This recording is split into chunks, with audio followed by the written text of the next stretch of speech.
You see here the oscillation.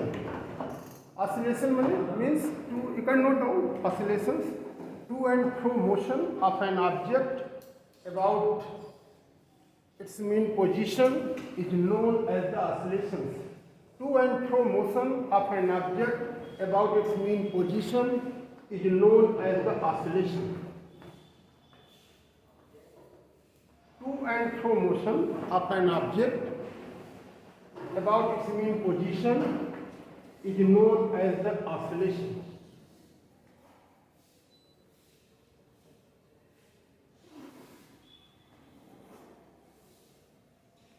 This motion is known as the oscillatory motion, and this motion is known as the oscillatory motion.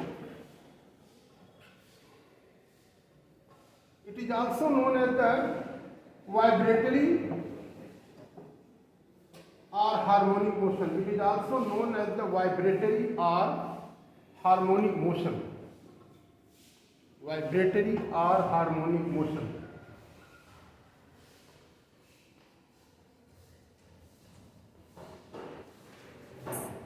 Here, generally, oscillations means if a simple pendulum, you know, generally, in daily life, simple pendulum, it oscillates from its position.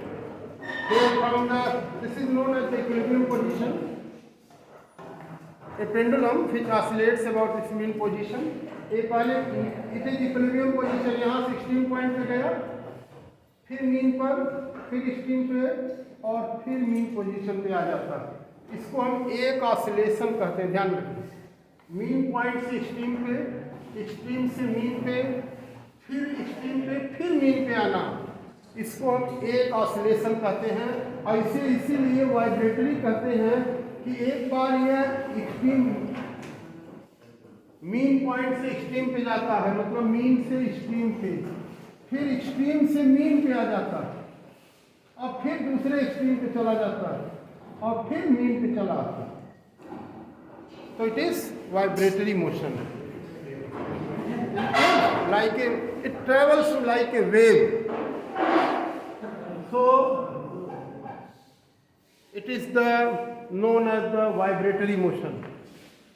And vibratory motion, it always takes a regular interval of time, a fixed interval to repeat its position. So this is known as the periodic motion. Every oscillatory motion is always periodic. Try to understand? Every oscillatory motion is always periodic because it always repeats its position after a regular interval of time. अब देखो एक periodic time यहाँ से यहाँ पे, जिसको एक periodic time कहते हैं. पूरा एक ऑसिलेशन करने में जितना समय लेता है, that is known as the periodic. मतलब अपनी मीन से गया, फिर मीन पे, फिर एक्सट्रीम, फिर मीन पे, तो इसको एक पीरियडिक टाइम कहते हैं. और यह पीरियडिक टाइम इसका रेगुलर इंटरवल, रेगुलर टाइम पर यह अपनी मीन पोजीशन को बार बार रिपीट करता है, इसीलिए इस टाइम को हम पीरियडिक टाइम कहते हैं. Periodic time.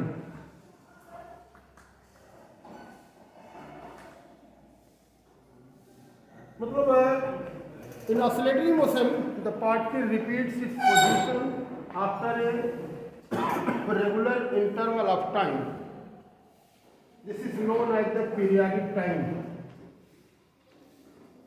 And periodic motion, the motion in which a particle repeats its position after a regular interval of time, that is known as the periodic motion. For example, if a body moves on a circular path, it is also the periodic time. Minute hand, watch hand, this is the periodic motion, and it has the definite periodic time. So we can say that every oscillatory motion is periodic. Necessarily it is periodic, but every periodic motion is not oscillatory. Clear? तो ये चीज ध्यान रखना कि every oscillatory motion is periodic. Oscillatory motion is periodic.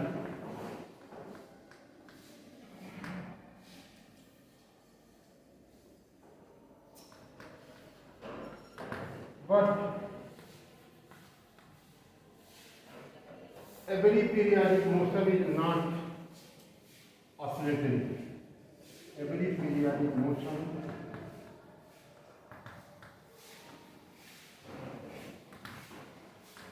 is not oscillatory.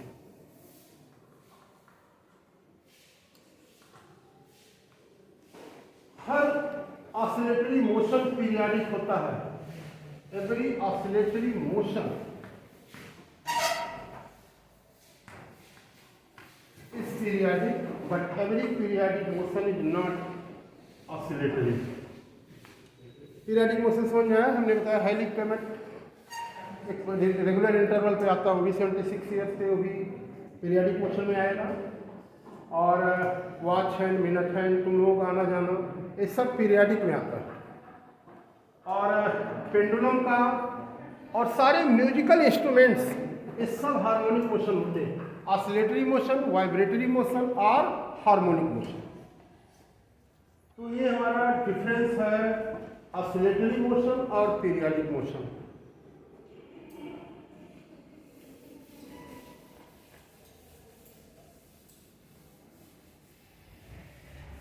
और ध्यान में रखना कि जो ऑसिलेटरी मोशन है, ये जो अपना एक्सट्रीम पॉइंट पर जो मैक्सिमम डिस्प्लेसमेंट पे जाता है, इसको हम एम्पलीट्यूड कहते हैं. कुछ टर्म्स इसके ध्यान रखिए, इसको एम्पलीट्यूड कहते हैं.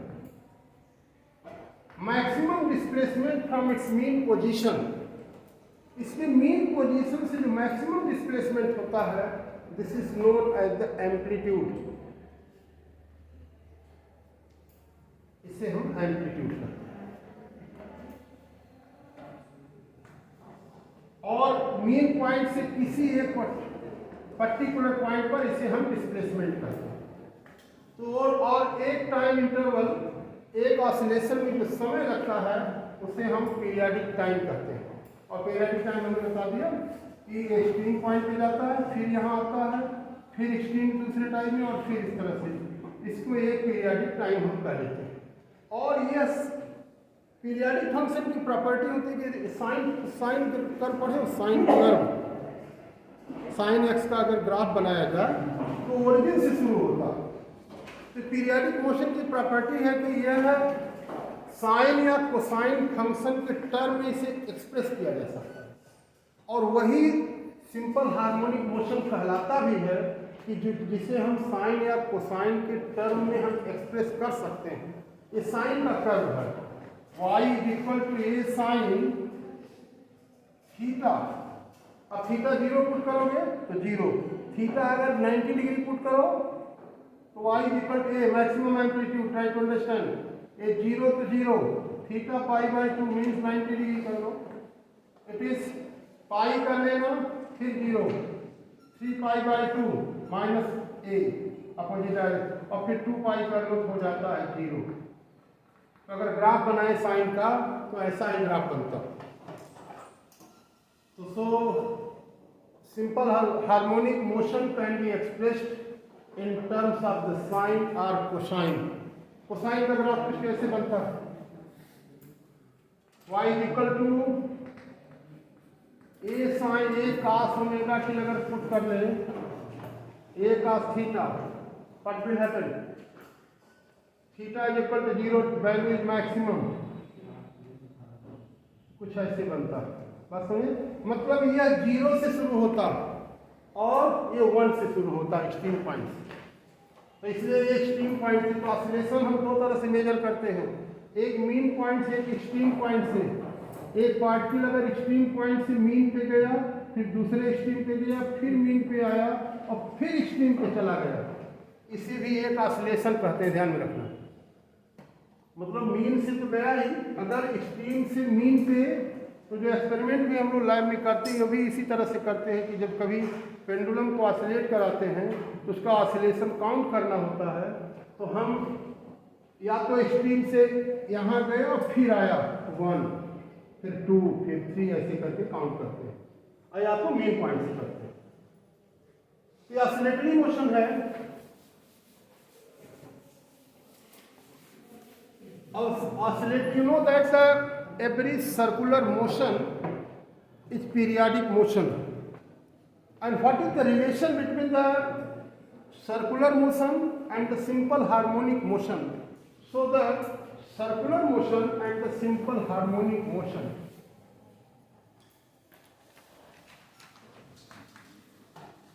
Circular motion and simple harmonic motion. इसको हम SHM कहते हैं, simple harmonic motion, circular motion and simple harmonic motion. अब एक सर्कुलर मोशन हमारे पास ऐसे ही है.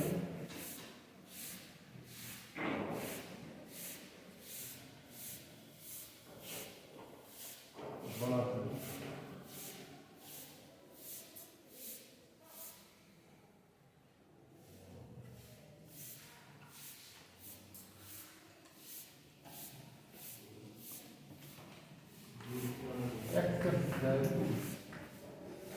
try to understand. Suppose here a body that moves on a circular path, radius it is a, radius को हम a मान के चल रहे हैं, radius it is a.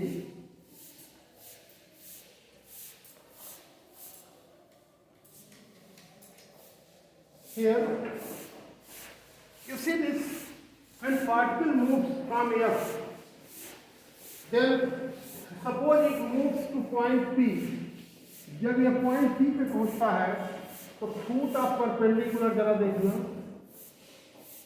इसका फुट ऑफ परपेंडिकुलर यहां से शिफ्ट होकर के यहां चला जाता है, Pn. Try to understand. When particle starts from X, suppose it reaches from X to P. अगर पार्टिकल यहाँ पे होता तो फुट ऑफ परपेंडिकुलर यहाँ, पार्टिकल यहाँ पे गया, फुट ऑफ परपेंडिकुलर यहाँ आ गया. मान लेते हैं पार्टिकल यहाँ से यहाँ पे चला गया तो इसका फुट ऑफ परपेंडिकुलर ये आ जाएगा सेंटर पर. पार्टिकल अगर यहाँ आया तो इसका फुट ऑफ परपेंडिकुलर यहाँ पे आ गया. सिमिलरली व्हेन पार्टिकल अब यहाँ पे आ जाएगा एक्सट्रीम पॉइंट पे तो फिर एक्सट्रीम पे आ जाएगा फुट ऑफ परपेंडिकुलर. कहने का मतलब जब हाफ सर्कुलर मोशन करता है तो इसका फुट ऑफ परपेंडिकुलर एक एक्सट्रीम से दूसरे एक्सट्रीम पे चला जाता है. एंड नेक्स्ट हाफ में अगर हम देखते हैं तो इसका जो फुट ऑफ परपेंडिकुलर है अब शिफ्ट करेगा. अगर यहाँ से देखें हम तो अब पार्ट एक्सट्रीम से फिर यहाँ पे आया. अगर वाई डैश पे आ जाता है तो इसका फुट ऑफ परपेंडिकुलर फिर मीन पे आ जाएगा.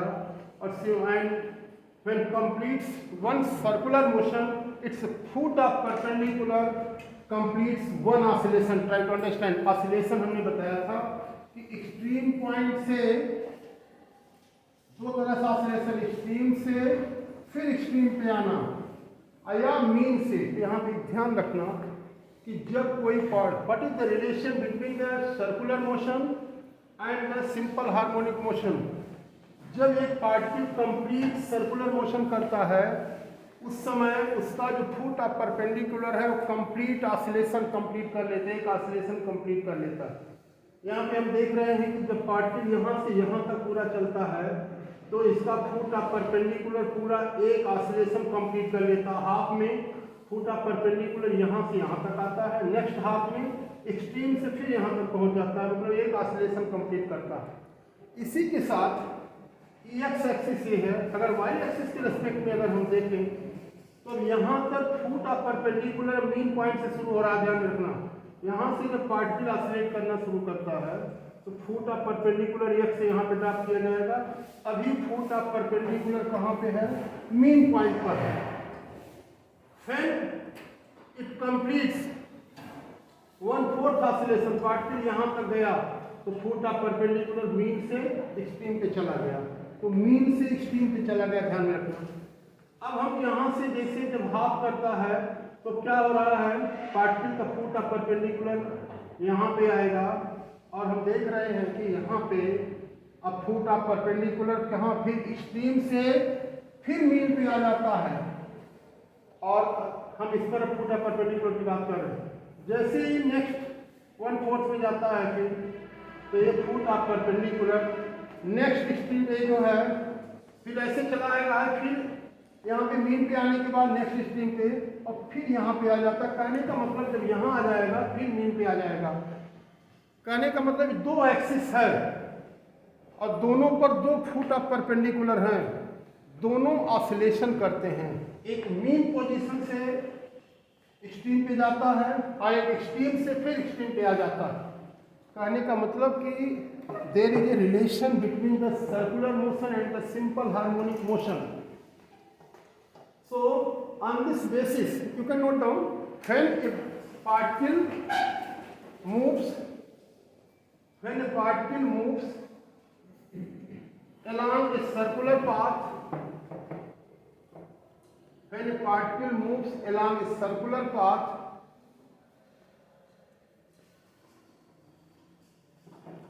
in that case its foot of perpendicular, in that case its foot of perpendicular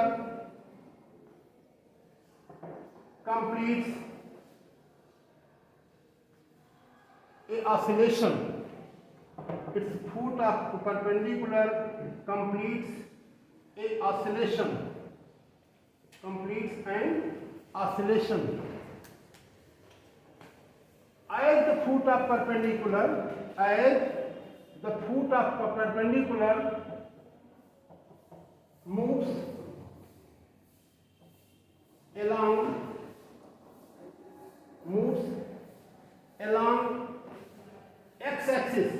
moves along x-axis, if at any instant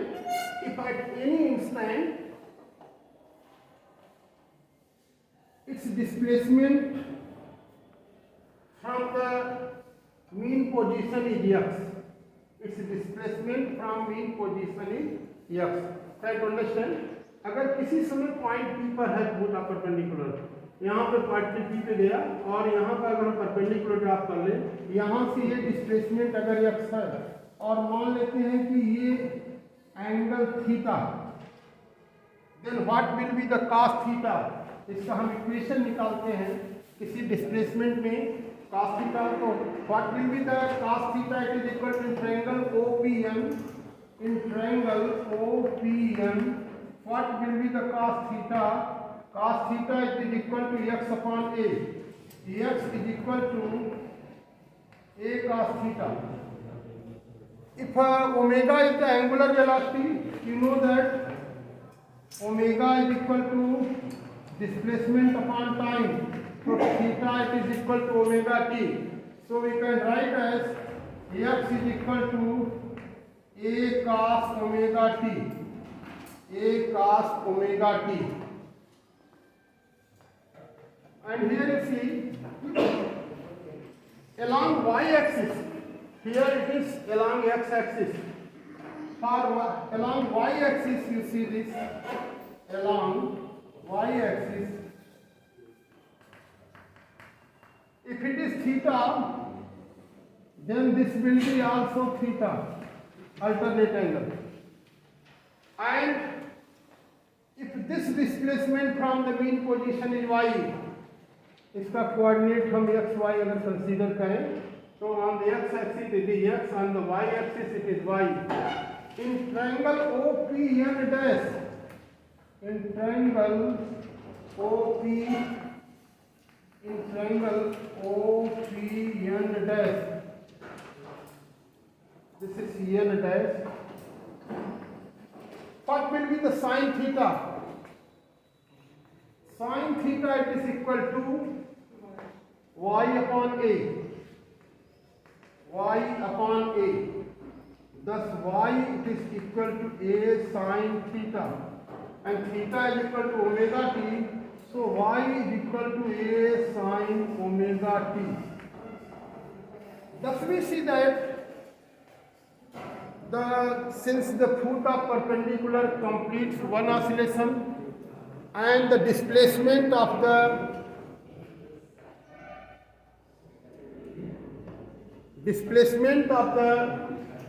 particles, the displacement of the foot of perpendicular can be expressed in terms of the sine and cosine function.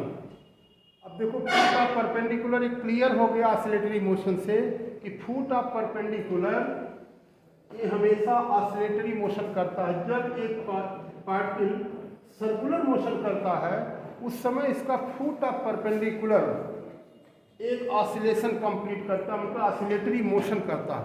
Eight any instant the displacement of the इस foot of perpendicular can be expressed as x is equal to a cos theta and y is equal to a sin theta, means x is equal to a cos omega t, y is equal to a sin omega t. We can express like this here. इसे जो ये omega T होता है इसे हम phase भी कहते हैं, ध्यान रखना। फेज इसको आर्गुमेंट कहते हैं, ध्यान रखना। आर्गुमेंट और फेज, ओमेगा टी को हम आर्गुमेंट कहते हैं, फेज। तो फेज होता क्या पहले तो ध्यान में रखना है, एक नया टर्म है फेज।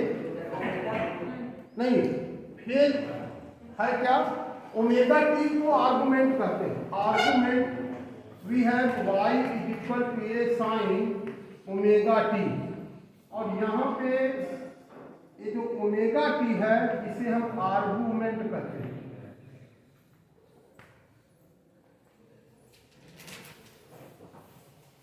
हिंदी में इसे कोणांक कहते हैं। कोण माने जानते हो ना, एंगल। कोण और सुने हो ना कभी, तो इसको कोणांक कहते हैं। कोण का अंक, कोण माने एंगल। तो ये एंगल जो होता है ये इसके फेज को बताता है। और फेज होता क्या है, phase is a physical quantity which determines the position and direction of the oscillating body. Note down. Phase is a physical quantity which determines the position and direction of an oscillating body. Which determines the position and direction of an oscillating body. अब देखो कैसे ये वो physical quantity है। It is expressed, phase is expressed in terms of argument. Phase is expressed in terms of argument. अब देख लेना, argument की बात करते हैं हम। Phase is expressed in terms of its argument. Argument की जो एंगल होता है आर्गुमेंट कहलाता है। अब अगर यह कहा जाए कि यह y equal to A sine, अगर हम इसको ए साइन थीटा ले लें, अगर यही फेज हो गया। अगर कहा जाए कि पार्टिकल पाई फेज में है, इसका मतलब ये है, अभी initially theta equal to pi by 2 लिखा जाए तो y equal to A sine pi by 2। Pi by 2 की वैल्यू पता है, ये हो जाएगी पाई बाई 2 1। इसका मतलब कि पार्टिकल कहाँ पे है, पार्टिकल हम ग्राफ पे अगर से बनाएं तो यहाँ पे चला गया। अगर पाई फेज में है पार्टिकल तो इसका मतलब कि पार्टिकल अपने एक्सट्रीम से जा करके और फिर मीन पे आ चुका है। अगर कहा जाए कि पार्टिकल पाई फेज में है, इसका एंगल ही इसको बता रहा है। पार्टिकल अगर पाई फेज में है इसका मतलब पार्टिकल एक्सट्रीम से जाके फिर मीन पे आ चुका। और अगर 3 पाई बाई 2 फेज में है इसका मतलब एक फिर मीन से दूसरे एक्सट्रीम पे जा चुका। और फिर अगर 2 पाई फेज में है इसका मतलब एक ऑसिलेशन कंप्लीट कर चुका। तो यही phase is a physical quantity which determines the position and direction of an oscillating body. इसी ऑसिलेटिंग बॉडी का यह डायरेक्शन बताता है और पोजीशन बताता है, इसे हम फेज कहते हैं। तो ये जो एंगल ओमेगा टी है इसको हम टी के रेस्पेक्ट में भी कभी कभी इसको ग्राफ अगर बनाना हो, y equal to A sine omega, omega equal to 2 pi upon t into t. अब इसको अगर हम t इक्वल टू 0 पुट करें, देखो जरा ग्राफ अगर हम इसको बनाएं यही ग्राफ बन जाएगा। फिर t इक्वल टू 0 तो y इक्वल टू 0, तो यहाँ से पार्टिकल स्टार्ट कर रहा t इक्वल टू 0। अब t/4 अगर पुट करें, देखो ये t/4 होगा, ये t/2, 3t/4 और ये एक ऑसिलेशन होगा। अब पुट करो जरा value, t is equal to 0, it is 0. So when t is equal to 0, we should draw the graph like this. यहाँ पे अगर हम इस फॉर्म में ऐसे करें तो ग्राफ हमारा कैसा हो जाता है? It is y is equal to a sin omega t. अगर यहाँ पे t की वैल्यू पुट करते हैं y और t, अगर t को हम 0 पुट करें तो क्या होगा? y is equal to 0. When t is equal to t/4, t/4 put करें तो यहाँ पे t/4 पुट करो तो t कैंसिल, π/2 कितना हो जाएगा? a मिल जाएगा। अब t/2 पुट करो, इसके प्लेस पे t/2, t कैंसिल्ड आउट, एक गया, कितना हो गया? पाई, और साइन पाई की वैल्यू 0, तो ये वैल्यू कितनी हो जाएगी? t/4 पुट करने पर t/2 इट इज 0। और देखो, और अगर हम t पुट करते सीधे 3t/4, if you put 3t/4, what you get here? t cancelled out, 2 2 जा 3π/2 माइनस ये हो जाएगा ना, तो ये वैल्यू हो जाएगी, अगर 3t/4 पुट करो तो माइनस से, मतलब दूसरे तरफ एक्सट्रीम पर, और इसी तरह से अगर हम पुट करते हैं t, what you get? 2π, t cancelled out, sin 2π is 0 and here it is 0. So we get the graph like this. तो इस तरह से ग्राफ ही बन जाता है, सिंपल हार्मोनिक मोशन का ग्राफ ऐसा ही बनता है। तो ये y equal to a sin omega t। तो किस फेज में पार्टिकल है? तो phase is a physical quantity which determines the position and direction of an oscillating body. क्या?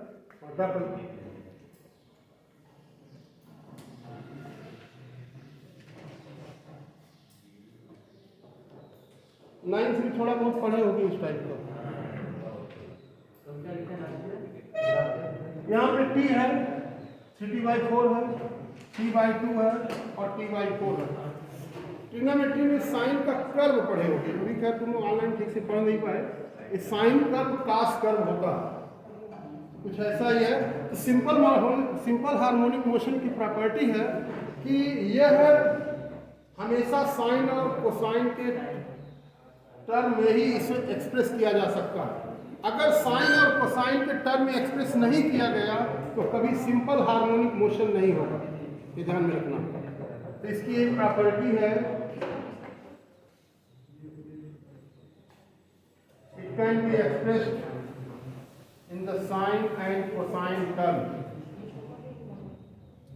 देख लो, इस तरह का भी ग्राफ बन सकता है ऐसे, लेकिन एक पीरियाडिक है, लेकिन ये सिंपल हार्मोनिक मोशन नहीं है, ध्यान में रखना। It is a non harmonic है, non harmonic motion. Periodic motion और हार्मोनिक मोशन में डिफरेंस है। It is non harmonic motion. ऐसा भी हो सकता है, it is periodic but not harmonic. It is periodic but non harmonic, it is also non harmonic. तो अगर ऐसा भी टर्म मिल जाए तो ये सिंपल हार्मोनिक मोशन कभी नहीं होगा। Simple harmonic motion always it can be expressed in the single function of sine और कोसाइन। सिंगल फंक्शन या तो साइन का हो या तो कोसाइन का हो, तभी वह है यह सिंपल, तभी वो सक्षम हो, सिंपल हार्मोनिक मोशन बनता है। ये पीरियाडिक है निश्चित पीरियड के बाद, but it is not harmonic, क्योंकि सिंगल फंक्शन साइन और कोसाइन में एक्सप्रेस नहीं किया जा सकता। तो एसेक्शन की एक डिफिनीशन भी होती है कि it can be expressed in the single function of sine और कोसाइन। और इसको एक डिफाइंड डिफिनीशन, एक और प्रॉपर्टी है सिंपल हार्मोनिक मोशन की कि हमेशा ये जो एक रिस्टोरिंग फोर्स लगता है always acts towards it's mean position.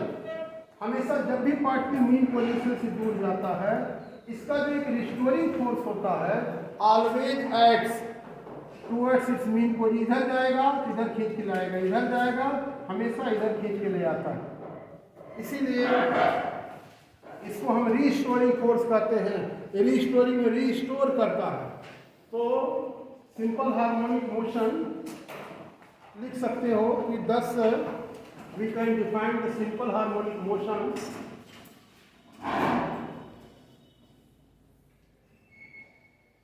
simple harmonic motion is an oscillatory motion in which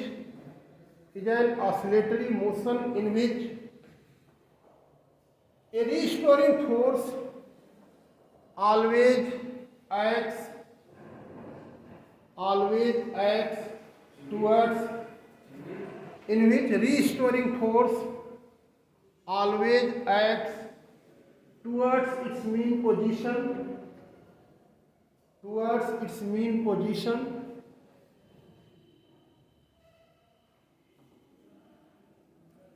this restoring force acts in the opposite direction of the displacement. This restoring force acts in the opposite direction of the displacement. That is F is directly proportional to minus x. मतलब अगर displacement इधर है x, तो जो restoring force होगा उसके just opposite लगता है। जितना ज़्यादा डिस्प्लेसमेंट होगा उतना ही अधिक रिस्टोरिंग फोर्स होगा, और जब मैक्सिमम डिस्प्लेसमेंट पे चला जाता है तो रिस्टोरिंग फोर्स मैक्सिमम इतना हो जाता है कि यहाँ पे जाकर के रोक देता है और एक्सट्रीम पे पहुँच जाता है। और जो एक्सट्रीम का जो डिस्प्लेसमेंट होता है उसे एम्पलीट्यूड कहते हैं। Maximum displacement from its mean position, it is known as the amplitude. So this is F is directly proportional to minus x, or F it is equal to minus kx, and if we divide here F it is equal to minus kx, so F upon m it is equal to minus k upon m into x. अगर दोनों तरफ m से divide कर दें तो F upon m is known as the acceleration, and it is equal to minus k upon m into x, and thus we find that A is directly proportional to minus x. A is directly proportional to minus x.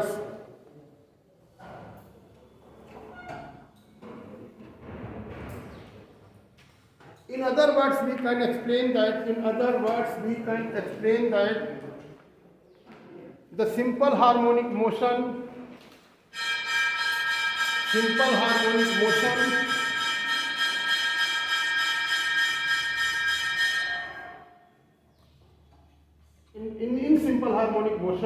simple harmonic motion acceleration is directly proportional to the displacement.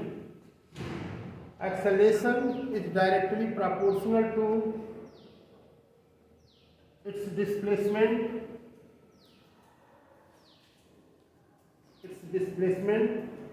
and it also acts in the opposite direction of the displacement.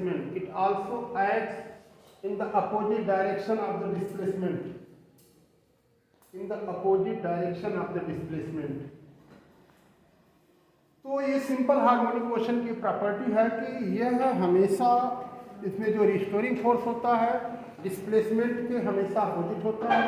इसमें जो acceleration होता है that is always it also in the opposite direction of the displacement.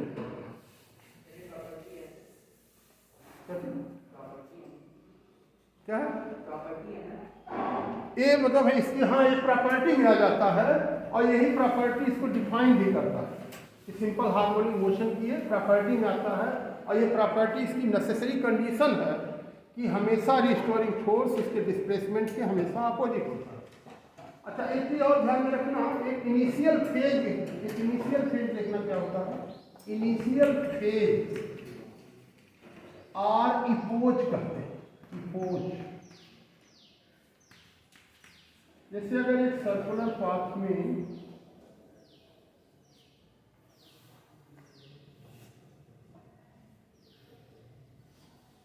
एक particle ये से चल रहा है, एक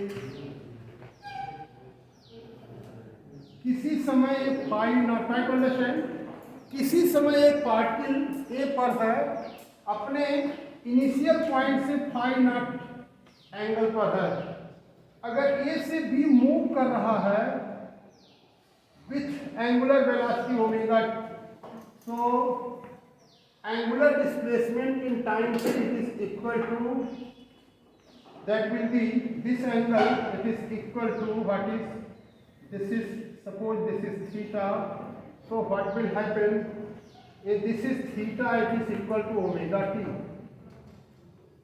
angular radius it is a, तो अगर हम इसमें x ले लें तो what will be the x और y अगर ले लें तो what will be the cos theta, अगर cos थीटा ले लें, cos थीटा मीन्स इस पूरे एंगल में O B N, in triangle O B N, in triangle O B N,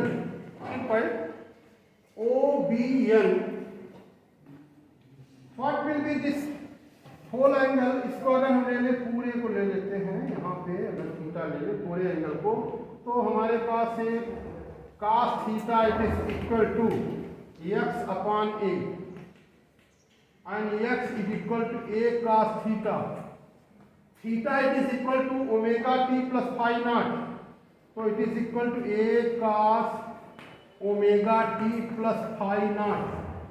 तो ये जो phi naught हमारा है, ये हमारा जो फेज आता है पूरा, phi is equal to omega t plus phi naught, ये हमारा यही फेज आता है, फेज। ये जो आर्गुमेंट होता है इसे हम फेज कहते हैं। And when t is equal to 0 then phi is equal to phi naught, t is equal to 0 पर यह फाई नॉट कहा गया है कि ये फाई नॉट फेज लीड कर रहा है, लीडिंग इसको कहते हैं। मतलब यहाँ अपने कोई घर पे नहीं, घर से ही पहले दूरी पे आ गया, ये कोई पूछा कहाँ, तो घर से 100 मीटर आगे आ चुके हैं।